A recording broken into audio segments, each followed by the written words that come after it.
ಮೊದಲು ಅಟ್ಲೀಸ್ಟ್ ಆ ಒಂದು ಸಚಿವಗಿರಿ ಸಿಗಲಿ ಅನ್ನುವಂಥ ಮಾತದು. ಯಾಕಂದರೆ ಈಗ ಸಾಕಷ್ಟು ಪಾಪ ಸೋಪ್ ಬಂದಿದ್ದಾರೆ.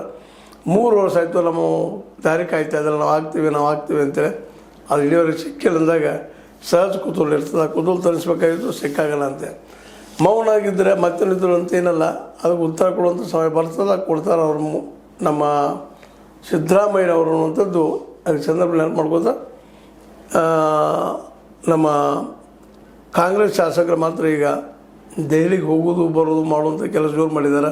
ಯಾಕಂತ ತಮಗೊಂದು ಅವಕಾಶ ಸಿಗಲಿ ಅನ್ನೋ ಕಾರಣಕ್ಕಾಗಿ ಯಾರು ಸಿಗ್ತದೆ ಅವ್ರು ಪುಣ್ಯವಂತರಾಗ್ತಾರೆ, ಯಾರು ಸಿಗೋದಿಲ್ಲ ಹೇಳೋ ಅವಶ್ಯಕತೆ ಇಲ್ಲ.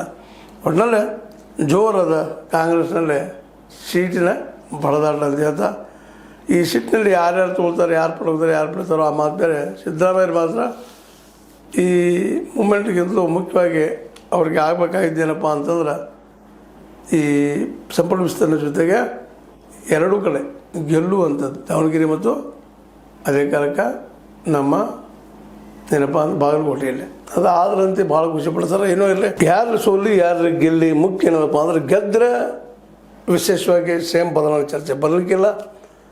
ಸೋತ್ರ ಚರ್ಚೆ ಆಗ್ಬೋದು, ಬಟ್ ಬದಲಾವಣೆ ಆಗ್ತದೆ ಗ್ಯಾರಂಟಿ ಇಲ್ಲ. ಆದರೆ ಸಂಪುಟ ವಿಸ್ತರಣೆ ಆಗೋದು ಗ್ಯಾರಂಟಿ ಅನ್ನೋದು ಮಾತ್ರ ಈಗ ಸ್ಪಷ್ಟ ಆಗಲಿಕ್ಕತ್ತದ. ಆಗಲಿ, ಪಾಪ ಹಿರಿಯರಿಗೆ ಮತ್ತು ಯುವಕರಿಗೆ ಅವಕಾಶ ಸಿಗಲಿ ಮತ್ತೊಮ್ಮೆ ಅಂತ ಹೇಳ್ತಾ, ಇದು ನಿಮ್ಗೆ ಲೈಕ್ ಆಗಿರ್ಬೋದು. ಲೈಕ್ ಮಾಡಿ ಶೇರ್ ಮಾಡಿ ಕಮೆಂಟ್ ಮಾಡಿ, ಜೊತೆ ಸಬ್ಸ್ಕ್ರೈಬ್ ನಿಲ್ಲಿಸ್ಬೇಡ್ರಿ. S16 ನ್ಯೂಸ್ ಅರ್ಥ ತಿಳಿಸಿದ್ದಾರೆ. ಸತ್ಯದ ಕೈಗಳಲ್ಲಿ ವಂದನೆಗಳು.